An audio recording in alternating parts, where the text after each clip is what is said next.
Bienvenida, buenos días, ¿cómo está?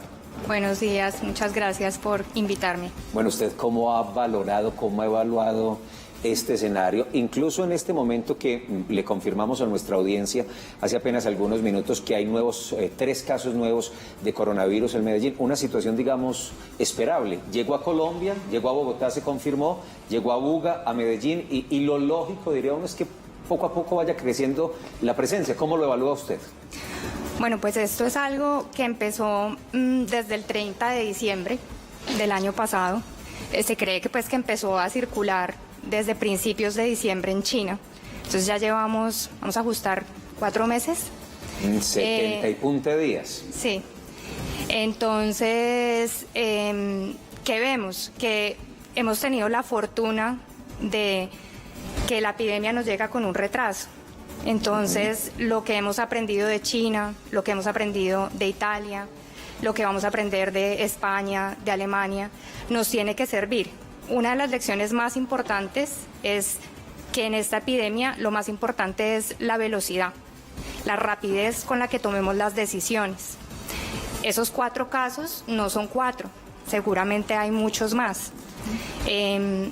Lo que estamos viendo, digamos, en Europa es la tendencia de que los países pronto se van a convertir en Italia. Tienen un retraso, dependiendo de si es Alemania, dependiendo de si es España, tienen un retraso de algunos días, pero la tendencia es en convertirse en Italia y la situación que vive Italia realmente es muy preocupante para el mundo. Doctora, ¿por qué se ha creado tanto pánico en el mundo alrededor del coronavirus si sabemos que la mortalidad es muy baja? ¿Por qué ese temor de todos los países? Inclusive, míreme, vamos a anunciar ahora 3 nuevos casos en la ciudad de Medellín y de una u otra manera eso genera susto, no únicamente para las autoridades, sino para el común de la gente. ¿Por qué ese miedo al coronavirus? Realmente yo creo que hemos utilizado mal el término de pánico. O sea, no se quiere crear pánico, ¿sí? Pero tampoco se quiere crear una complacencia. La realidad es que llegó un virus nuevo, en tiempo real fuimos descubriendo que no se trataba del SARS, que no se trataba de MERS. SARS fue una epidemia que nos llegó en el 2003, MERS fue otro coronavirus con una tasa de mortalidad del 30%. Entonces, en tiempo real fuimos descubriendo que era un coronavirus nuevo. Temíamos que pudiese ser algo parecido al MERS, fuimos entendiendo que no lo era. En tiempo real hemos aprendido qué es, hemos trabajado con lo que la información nos ha dado como a cada paso. Pero es un virus nuevo. ¿Qué quiere decir? Nosotros no tenemos el sistema inmunológico, no está acostumbrado a ese virus, no hemos estado expuestos a ese virus. Llegó la influenza, por ejemplo, cuando ha llegado en epidemia, en cepas altamente patogénicas, de alguna manera nosotros hemos tenido nuestro sistema inmune expuesto a los virus de influenza durante muchos años. A este no tenemos vacuna, no tenemos antivirales, no tenemos nada por ahora contra este virus. Además, en la parte clínica, que no es el área de mi experticia, al ser un nuevo virus, pues no se sabía tampoco cómo tratar a los pacientes al principio. Se estaba entendiendo qué era lo que estaba sucediendo, era una neumonía atípica. Entonces, no hay razón a tener pánico, es la realidad que nos tocó vivir y ciertamente vamos a tener que tomar medidas que van a ser duras, pero las tenemos que tomar, porque es muy importante bajar el pico y retardar el pico epidemiológico. Doctora, voy con una pregunta que nos hace un televidente a través de la red social Twitter, se llama Juan Jaramillo y dice: ¿el uso de transporte público masivo puede incrementar el contagio de COVID-19 al aglomerar alto número de personas? Desde luego que sí, pues digamos, sí, si tengo una persona que está infectada y esa persona tose, estornuda o incluso al hablar se liberan pues las partículas en las cuales se suspenden esos virus, pues uno también puede pensar que va a infectar puede infectar a varias personas. ¿Qué es lo más importante nuevamente? Lo que se ha repetido tanto hasta la saciedad: el aseo de las manos, el aseo de las manos. Y también la higiene. Cuando estamos enfermos, no nos subamos al metro, no nos subamos al bus. quedémonos en la casa. Es muy importante que esas precauciones, es muy importante que a nivel individual tomemos las acciones para no enfermar a otro. Tomarlo desde la perspectiva siguiente: no me quiero enfermar porque no te quiero enfermar. No le voy a dar cabida al virus en mí para no enfermar yo a otros, porque si el virus me enferma, yo voy a ser un vehículo de transmisión. Uno puede frenar, Ángela María, la proyección casi que matemática de contagio. Es decir, si en Antioquia somos casi 6 millones de habitantes y en el Valle de Aburrá somos 3.900.000 y ya tenemos 4 casos confirmados, uno podría hacer un cálculo hasta dónde llegaría, o definitivamente se puede cortar con las buenas prácticas, el lavado de manos, el restringirse y autocuidarse y cuidar a los demás quedándose en casa, teletrabajo en casa, Sí, teléfono. Ahora Carlos hablaba del R0, que es pues el número de reproductivo del virus, ¿cierto? Entonces, al principio de la epidemia es cuando realmente se mide ese poder de infectividad que tiene el virus. Entonces, lo que se ha estimado es que más o menos el SARS coronavirus 2 tiene un R0 de 2.5, ¿ya? O sea, Es decir, una persona le transmite la enfermedad a más o menos en promedio 2.5 personas, que se ha visto en Corea del Sur. Que esas son las experiencias de las cuales nosotros tenemos que aprender. Ellos ya están volteando la curva, ellos ya están llegando a un achatamiento o a una disminución de los casos nuevos.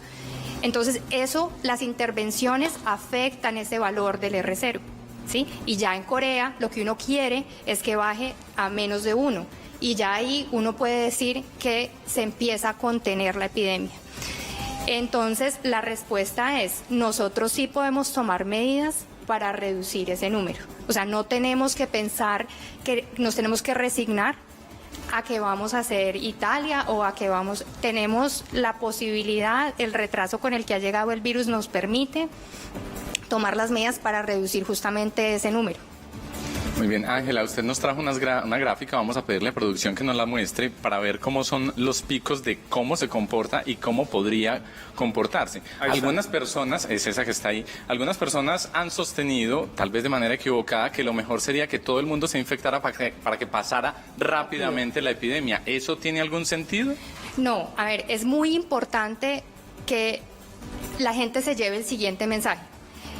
No es lo mismo tener 10 casos en un día que tener 100 casos en un día. Eso es lo que está sucediendo con este virus. El 80% de las infecciones no sucede nada, el 15% se complican y el 5% son críticas. Para las críticas, ¿qué se necesitan? Y para ese otro 15% que de todas maneras son serias, se necesitan camas de cuidados en unidad de cuidados intensivos, se necesitan respiradores, se necesita personal médico que tenga máscaras, se necesitan muchos recursos. Entonces, va a llegar un momento en que, porque el virus tiene tanta transmisibilidad, no vamos a poder hacerle frente a tanta gente tan enferma, concentrada en un periodo de tiempo muy corto. Entonces, ¿qué es lo que nosotros queremos? Queremos es retrasar ese pico. Si me muestran, si pueden poner la gráfica nuevamente.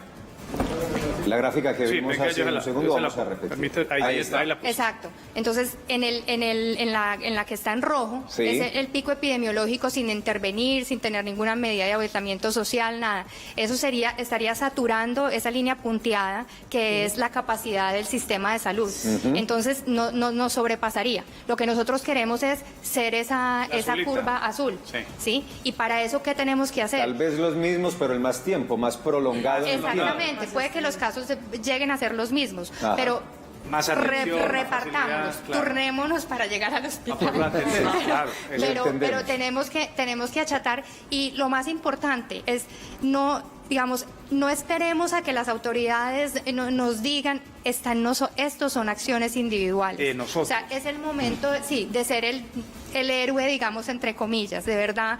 El aseo de manos, procurar un distanciamiento social, son medidas duras, desde Italia nos lo han dicho.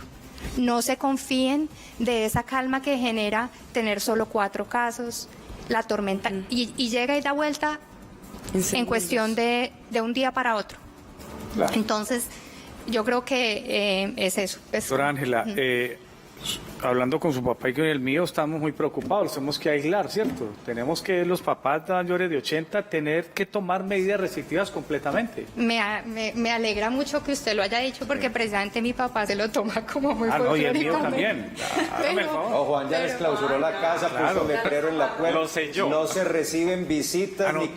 comunión, ni nada. No, nada, hay Puso que Juan. hacer un plan de contingencia con Sí, ellos. no es cuestión de chiste, pero Sí, claro. sí, yo Sí, creo sí, que, es decir, esto es una situación nueva. Es una situación a la que no nos habíamos enfrentado realmente todos los que estamos acá, no habíamos enfrentado una situación tan crítica global a nivel de salud. No es para tener pánico, pero lo que vuelvo a decir, no es tener complacencia. Va a llegar.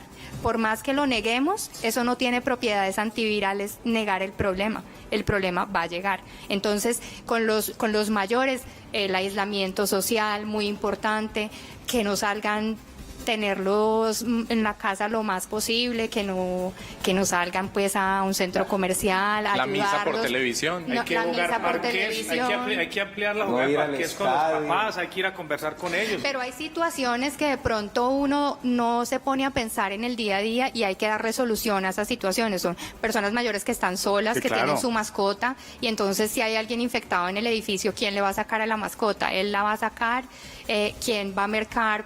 ¿Quién les va a mercar Sí. con él? Porque es que ese es otro, pues ese puede ser otro foco potencial de contagios, ¿verdad? El supermercado. Afortunadamente estamos en un país en donde los domicilios son bien populares, entonces hagamos uso de esas cosas, procurar el distanciamiento social, nuevamente lo de las manos. La gente se ha ido y se ha desbordado en los supermercados comprando geles antibacteriales y todo, y si se acaban, pues no entren en pánico, solamente el jabón normal, Lávese. El jabón Y lavar normal, y que no talar. se ha agotado. Frotarse, Frotar es suficiente para desactivar, pues, o para matar, digamos, entre comillas, el virus. Doctora Ángela María, gracias. Con mucho muy gusto. clara su explicación, sus recomendaciones muy puntuales y su visión del asunto. Le agradecemos mucho por acompañarnos Muchas gracias. en Teleantioquia Noticias.